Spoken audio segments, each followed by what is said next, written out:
مسئولین مقامات اجرایی حکومت دولتی شهر لیوکند پیام سالانه پرزیدنت جمهوری تاجیکستان محترم امامعلی رحمان به مجلس عالی جمهوری تاجیکستان را دست جمعانه طریق آینه نیرگون تماشا نمودند. ضمن ارائه پیام سرور دولت از فعالیت سالانه تمام ساحه‌های خواجگی خلق مملکت نتیجه گیری نموده آن را مورد تحلیل قرار دادند. پرزیدنت مملکت ابراز داشتند که سطح کمبیزاتی از 29.5% سال 2017 تا 21.2% در سال 2023 کاهش داده شد.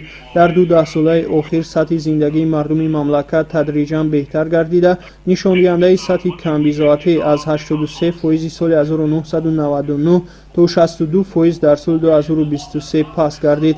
همچنین پیشوای ملت ضرور شمردند که در سال 2024 توسط تطبیق ثمرناک سرعت رشد اقتصاد ملی را در سطح نه کم از 8% تامین نمایند. رهبریت و کارمندان سلسله نیروگاه برق آبی سربند در این روز با خوشنودی جمع آمده پیام پرزیدنت جمهوری تاجیکستان را تماشا نمودند. در زمان صاحب استقلالی بهره نایل شدن به استقلالیت انرژتیکی حکومت مملکت چاره‌های ضروری اندیشیده با تشبس‌های سازنده سرور دولت توانستیم به این هدف بزرگ نایل گردیم. همین است که امروز تاجیکستان از روی تولید انرژی سبز در جهان در جای ششم قرار دارد. ابراز داشتند پرزیدنت جمهوری تاجیکستان محترم امامعلی رحمان.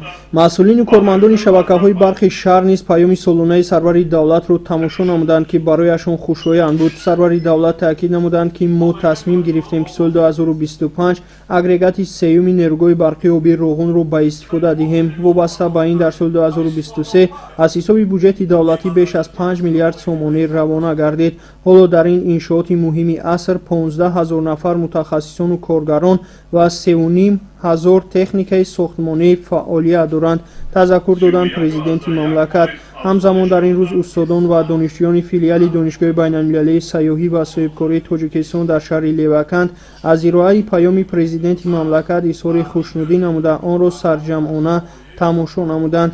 باید قید کرد که ساحه معارف در سیاست پیشوای ملت مقام اولین درجه داشته. همساله به این ساحه مبلغ‌های زیادی دولتی و گرانت‌های خارجی روانه کرده می شود. امسال هم با در نظر داشت رشد ساحه قسمی اساسی درآمد بودجه به این ساحه روانه گردیده. معاش کارمندان ساحه و استیپندیا از ماه ایول سال 2024 40% زیاد کرده می شود که این باز یک همخوانی دیگر نسبت به کارمندان ساحه مذکور می باشد. در تالار بیمارخانه مرکزی شهر مسئولان بیمارخانه جمع آمده پیام سالانه پرزیدنت جمهوری تاجیکستان را تماشا نمودند.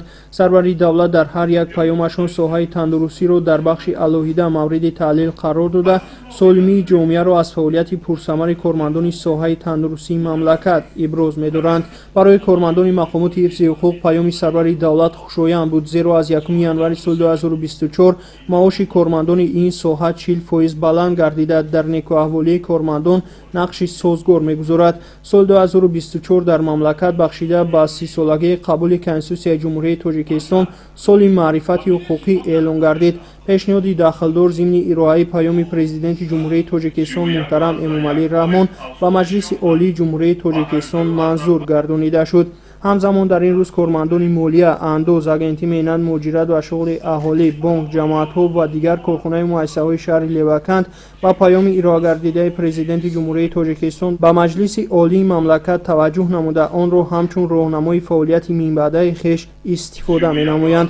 جمعه خان با خونزاده نوری‌الدین رجب، محمد سعید خوجیف، سفربک سعید شریپوف، شهر لیوکند. اخبار